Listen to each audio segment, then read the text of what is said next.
नमस्कार भाई साथियों जैसा कि रोज मैं एक नई वीडियो लेकर के आपके बीच में आता हूं। जैसे कि कल मैंने डाला था रबड़ नीति के बारे में कि भाई किस प्रकार से क्रिया करनी चाहिए। तो साथियों आज मैं आपको बताऊंगा कुंजल क्रिया। कुंजल क्रिया क्या होती है? कुंजल संस्कृत भाषा के कुंजर शब्द से लिया गया है, जिसको हम कुंजल बोलते हैं। और कुंजल का अर्थ होता है कि पानी पी के वमन करना, मतलब कि उल्टी करना। तो पहले तो मैं आपको बता दूं कि एक करनी किस प्रकार से चाहिए। हमारे को लगभग 5 से 8 गिलास के लगभग पानी लेकर के उनको गर्म करना है, गुनगुना करना है। और गुनगुना करने के बाद उसके अंदर 2 चम्मच के लगभग सेंधा नमक डालना है, क्योंकि नियम ये होता है 1 लीटर पानी के अंदर 1 चम्मच का नियम है सेंधा नमक डालने का। किसी के पास सेंधा नमक नहीं होता तो साधारण नमक भी डाल लेते हैं।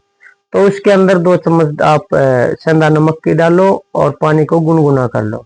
इसके बाद में आप कागासन में बैठ करके, कागासन मतलब कि जैसे देसी भाषा में बोलते उकड़ू, बैठ करके दोनों पैरों को थोड़ा खोल करके कागासन में आप बैठ जाइए। बैठने के बाद जितना भी आप जल्दी से पानी पिएंगे आपका पेट उतना ही जल्दी साफ हो जाए, उतनी ही अच्छी वमन आएगी आपको।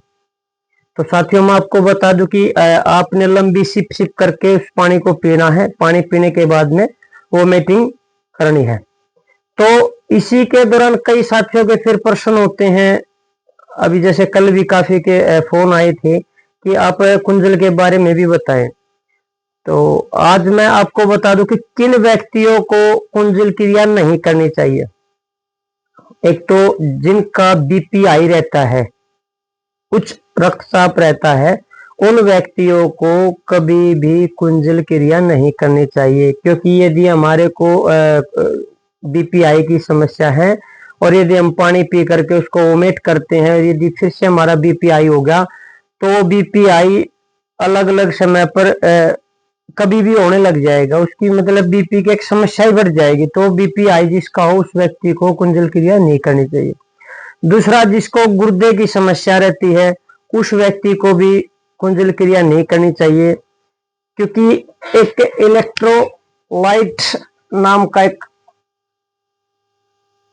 हार्मोन्स पैदा हो जाता है बॉडी के अंदर, जिससे कि असंतुलन पैदा हो जाता है और गुर्दे के ऊपर दबाव पैदा हो जाता है। तो इसलिए जिसको गुर्दे की समस्या है उसको भी वो कुंजल क्रिया नहीं करनी चाहिए। तीसरा, जिसको कि पेट के संबंधित कोई ऐसी समस्या रहती है, जैसे कोई गांठ है, सिस्ट है, मतलब कि अंदर में हो रखी है, तो उस व्यक्ति को भी कुंजल क्रिया नहीं करनी चाहिए। फिर होता है कि पेप्टिक अल्सर। पेप्टिक अल्सर जिस भी व्यक्ति को हो तो उसको भी कुंजल क्रिया नहीं करनी चाहिए। पांचवा, कि जिसको हर्निया की समस्या है उस व्यक्ति को भी कुंजल क्रिया नहीं करनी चाहिए। छठा, कि जिन व्यक्तियों को मतलब कि दांतों की कोई ऐसी समस्या रहती है, क्योंकि पानी के अंदर नमक डलता है, तो उसको भी आप ना करें। तो साथियों तो था उन व्यक्तियों के लिए कि भी जिन व्यक्तियों ने कुंजल क्रिया नहीं करनी है। और यदि हमारे को कई पर प्रश्न होते हैं, क्योंकि मैं थोड़ा इसको लंबा नहीं करना चाहता, आपको बताना चाहता हूं कि भाई कईयों के प्रश्न होते हैं कि हम हफ्ते में कितने दिन कर सकते हैं। तो साथियों आप 2 बार से ज्यादा हफ्ते में ना करें, और 15 दिन में भी आप 1 बार कर सकते हैं इसको। और स्वस्थ व्यक्ति को भी 15 दिन में लगभग 1 बार तो कर ही लेना चाहिए। इससे बहुत अच्छे शरीर के ऊपर प्रभाव पड़ते हैं। जिनको एक तो समस्या पाचन तंत्र की रहती है, भोजन अच्छे से नहीं पचता है, उस व्यक्ति के लिए कुंजल क्रिया रामबाण है। पूरी पेट की बीमारियों को साफ करता है। तीसरा, जिनको एसिडिटी, खट्टी डकारें आती है, उसके लिए बहुत बढ़िया रहता है। जिनको की पेट फूला फूला रहता है,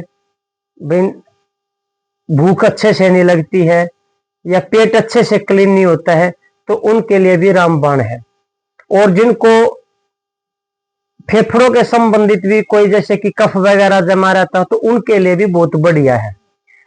तो आपने साथियों इसका ऊपर विशेष ध्यान देना है, पानी की मात्रा को अच्छे से आपने पीना है, वोमिट करना है। और किसी भी साथी ने यदि इसको प्रॉपरली सीखना है तो आप अपने शांति देवी योग संस्थान जो गांव बाखेड़ा जिला जींद हरियाणा तहसील स्पीडो में है, मेरा संपर्क सूत्र है 9654034915। आप इस पे कॉल करके भी हमारे से संपर्क कर सकते हैं। और जैसा ही आप इस नंबर को सेव करोगे और व्हाट्सएप पर हेलो लिखोगे तो आपके पास एड्रेस और लोकेशन आ जाएगी। तो जिस भी साथी ने सीखना है तो आप यहाँ पर भी आ सकते हैं, अन्य तो मैं इनके बारे में जानकारी आपके बीच में देता रहूंगा।